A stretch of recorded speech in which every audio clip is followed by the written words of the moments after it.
This is the Lew Rockwell Show. Well, it's an honor to have as our guest today Dr. Ron Paul.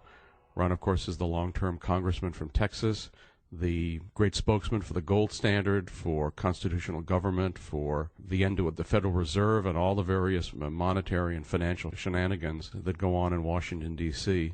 He's chairman of the Free Foundation. Ron, I want to talk to you today, of course, about what you're the great expert on. What the heck are they doing to us with all these bailouts, not just the official TARP bailouts and the auto bailouts, but these vast trillions of dollars of new money that they're creating, and nobody except you seems to be saying, hey, this is not a good idea. You know, I've been thinking lately that maybe they don't care that it's not working. Maybe the real goal is nationalization. Success would be that we'd get back to work again, they'd pay their bills, and everything would work out all right. And we know that's not going to happen. Maybe their real goal is to nationalize. You know, there was, on one interview where they asked me about this, and I said, at least Harry Truman had a little more honesty. He just was outright nationalizing the steel industry, and fortunately the country wasn't ready then. But now it seems like our business people in the country are practically begging for it. When you look at some of the members of Congress, they seem to enjoy the fact that, I can tell them what kind of cars to build, and I'm going to do this, and they'll have to come to me and explain to me whether they're going to drive their car or fly their airplane. It's micromanaging that some of these congressmen like. But I think, regardless of the deep motivation of what's going on, I think nationalization is going to be the result, and I think the money's all going to be wasted. I think everything they're doing is just building the dollar bubble that much bigger, and the dollar bubble now is seen in the inflated prices of all the bonds that the government holds.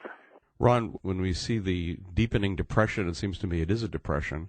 We're having a very bad Christmas season. I noticed today that they released the GDP figures, and they said, well, gee, it's not too bad. It was only down 0.5% for the third quarter, and yet federal spending was hugely up, defense spending hugely up, and, of course, all private production way down. So clearly economic growth was much less than minus 5% in the third quarter.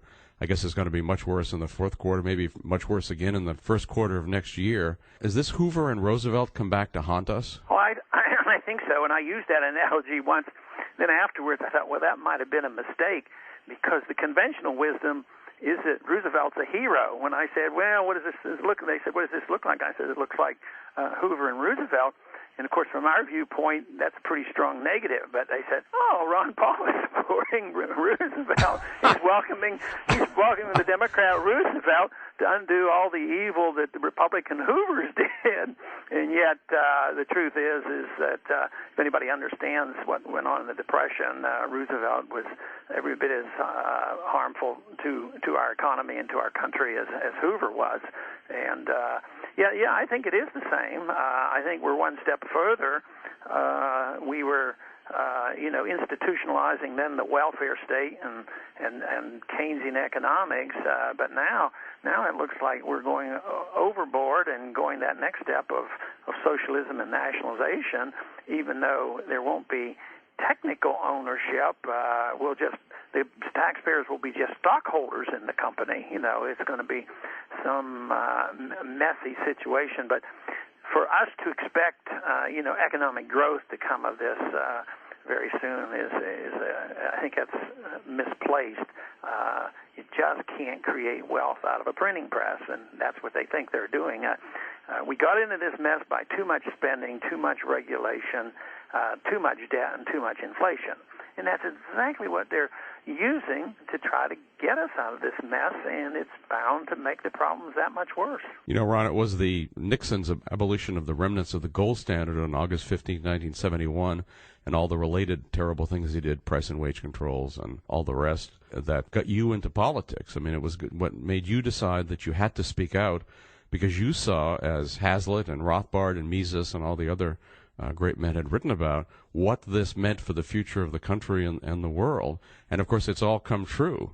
It maybe has taken a little bit longer than some of us thought it might have taken, but now we seem to be moving in the whole Western world towards a massive increase in statism. this government-business partnership that used to be called fascism in the 1930s. When you go back and you read what Mussolini described as his economy, it doesn't sound too much different from Henry Paulson. Yeah, and we don't seem to wake up to this effect. Go on, and